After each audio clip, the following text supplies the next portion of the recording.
I'm Emma.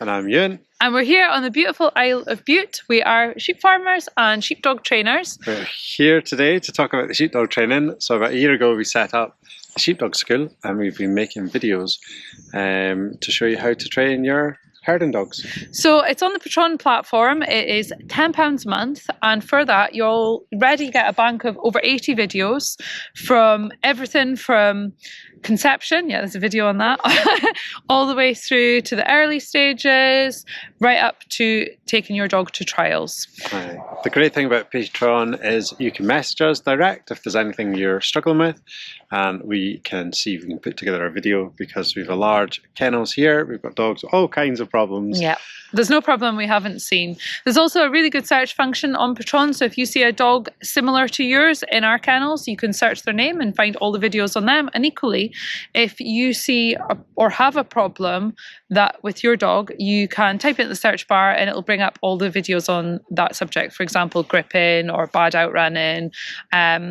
We have been lucky enough to already have about 800 subscribers, and we have also won 2 British Farming Awards. So I think it's been pretty well received, and there is no minimum subscription, so you sign up for £10 a month and you can cancel at any time. So if you sign up and you decide it's not for you, then you can just leave. We hope you won't. We hope you'll stick with us, because we do 4 videos a month and we cover all sorts of problems, and we also take on board your messages and what you want to see, and we always respond to every single message and comment. Yeah, you can sign up for a whole year, save yourself 10%. It's a brilliant gift for people, you know, it's a lead up, well, presents, Christmas time, birthdays. Yeah.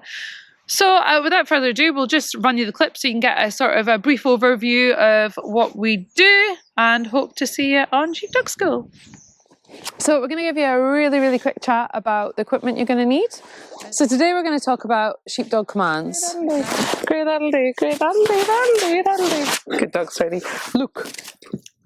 Look. So today we're going to talk about something really fundamental to training your dog, and that's called balance. See this here? He makes a nice wide loop, gets to the point of balance, and all of the sheep's heads turn to face me. I generally leave it till quite far on in their training before I start broadening them out, just because it can make them quite uncomfortable, and I like them to know their sides quite well and have a little bit of control at the top of the field, which is sometimes suspect when they're running a decent distance.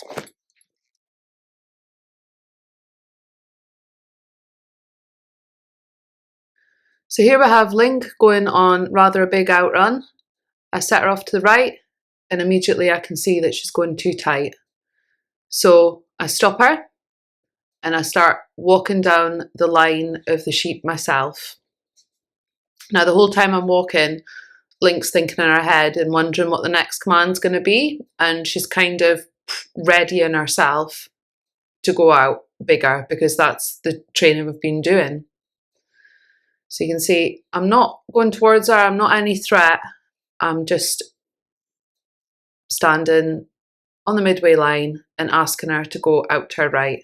And you can see there that was a perfect bend out. And I use the command on the bike, and I can generally send my dogs away to jump on the bike wherever I am, if I'm in the pens or if I've just got a ewe and lambs. It's going off feedback that people have sent us. Lots of you are interested in how to push a dog out, how to push it further out on its outrun, and all of that comes down to being able to apply pressure correctly. So a few people have asked us about dogs gripping or stopping them gripping. And there's really lots of different ways to approach this. So what we're finding as time goes on with Wolfie is that he's one-sided, and this is a really common thing in a lot of dogs. It's like humans being left or right-handed, and it's just a side they feel more comfortable running on. So if you've ever tried to catch a lamb in the open field, you'll know they're really difficult to catch, as they can just go a little bit faster than what we can run at. And whether you're lamb indoors or outdoors, the chances are you're going to have to catch a lamb in the open field at some point. So it's a really good thing if your dog will help you catch lambs. Lie down. Way. Lie down. Lie down. So here you can see Lie I down. just hook her leg and then Lie I've got down. control of the sheep. I quickly work my way up her body to her nose because that's On the bike. the best way to get control of the sheep. But you can see that they're under control. They're not just running at the sheep and worrying it and losing control. And we're in a bit more open country, so it just made sense to use more than one dog. Good girl. Good girl. So you can see things are a little bit wild and a bit leery with Flute. Here you can see her diving in and cutting one off. But I'm still keeping the praise there. I'm telling her she's really good for being enthusiastic about the sheep, because it's so critical that you build really good foundations. Okay, so today we're going to be talking about using what we call a packed pen. Now, we use this in so many different instances. So if we have a sensitive, less confident dog that's not happy getting up close to the sheep, we'll use it. And equally, if we've got a dog that has a problem getting hold of sheep and gripping the sheep, we'll use it in that instance as well. Okay, so today we're going to be looking at off-balance flanks, or they're sometimes called unnatural flanks. After that, we progress to inside flanking, which is flanking towards you and then in between you and the sheep. But we'll cover that in another video later down the line. Way, lie down, Link, way, way. Way, shh, way, way, lie down, way, lie down, way, way, way. Okay, so we're going to look at a litter of puppies that we have had born. So they are 9-10 days old, and we typically worm them at this stage. So we go through each puppy, we weigh them, we worm them, and we clip their nails just to make it a little bit more comfortable for the bitch. So there's a howling gale outside, so in our wisdom we've come inside to play with some puppies. So we just thought we'd run through some of the things that we look for when we're choosing a pup. Okay, so this is Greg. He's 11 weeks old, and we just thought we'd use him to show you our technique for teaching pups to walk on a lead. When you call for them, make it exciting. Don't just be like, dog, come. Like, that is not going to work. You need to really be exciting and like, woofy, woofy, come on, Philly! Easy, good boy, yeah, good boy. Run away from them, get down to their level, make it excited, be high-pitched, and then they always come off with you. Okay, so today we're going to look at putting your dog onto whistles. Now, I find putting a dog onto whistles one of the most rewarding training sessions, because if your dog's already quite competent on their sides and stopping well and walking up well, they seem to just click onto it really, really quickly. So we're going to be looking at an exercise we use a lot, and it's called driving in a square. Stand, and you can use your pipe just as a bit of a deterrent from him running straight out the sheep's way. Stand, stand. Get up, Nap, good boy, good boy, good boy. The dog is driving in a straight line and flanking out round to change the direction of the sheep to follow a rough square shape. Okay, so today we're going to be looking at doing a little bit of problem solving with Banjo. I have taught him his inside flank, and it's not quite as clean as what I want it to be. Banjo, come by. That was lovely. Good boy. Down. Lie down. Come by. Come by. Lie down. That'll do, Banjo. Banjo. Banjo. Banjo. So you can see there a little, he's quite good on his CB. He's come by.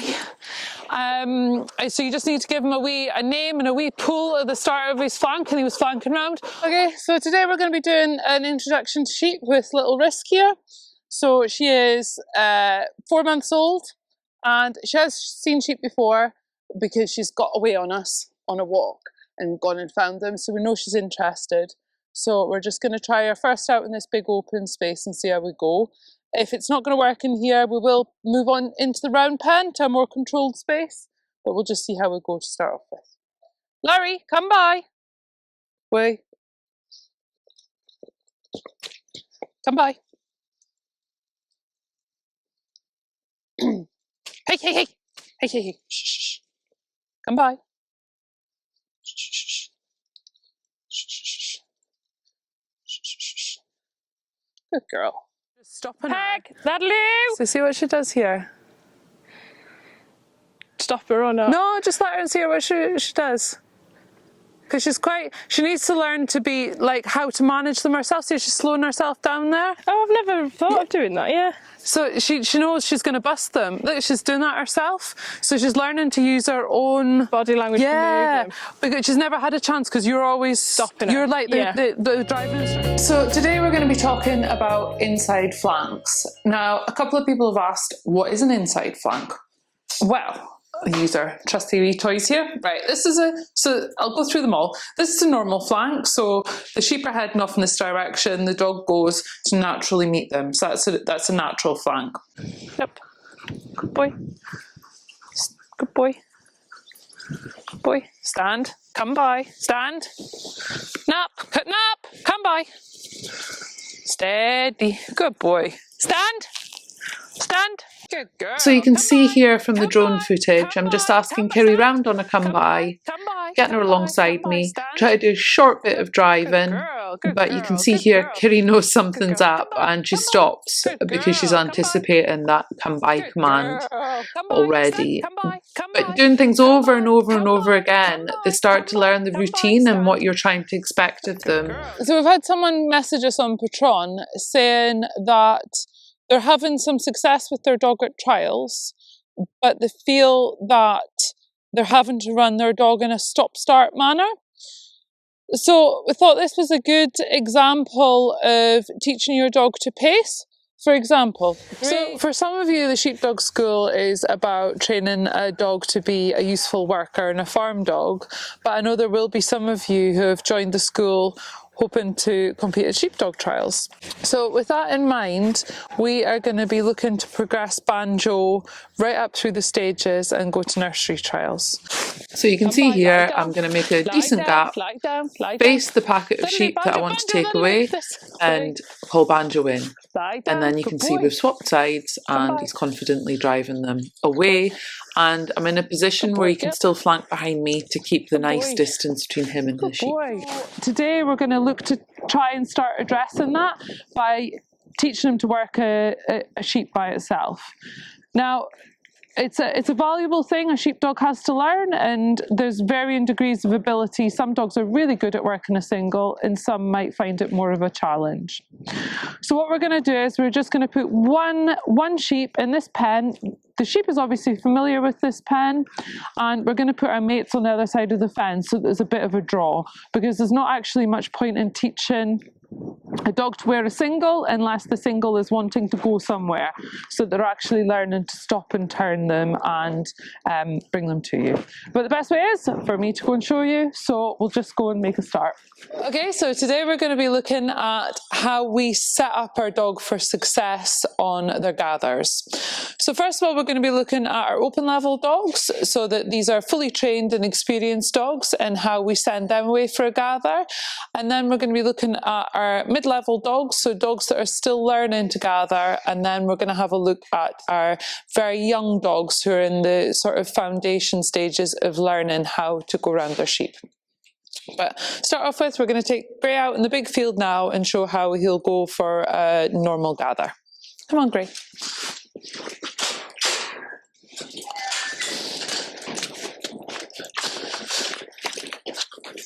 Lie down. Lie down. So there's a famous saying when it comes to running dogs, and that's that you should let your dog see the rabbit.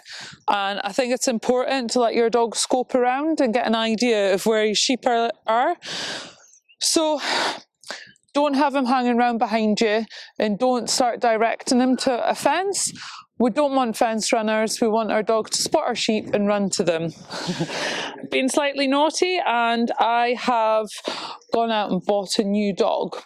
Now, obviously you were the main reason for me buying this dog, so I thought you would really benefit from seeing the progress of a dog purchased from a video unseen, and sees progress. So obviously it was, you know, a purely altruistic act. So we're here again with Glenn, and I've had Glenn out a couple of times since you last saw him, and I have discovered a wee bit of a problem. Now, he's got beautiful flanks and he's not too bad at stopping, but I have noticed that he won't walk in a straight line. So when he's bringing sheep towards me, he's just flicking about all over the shop. When I ask him up on his feet, his first movement is always to turn his head to the side.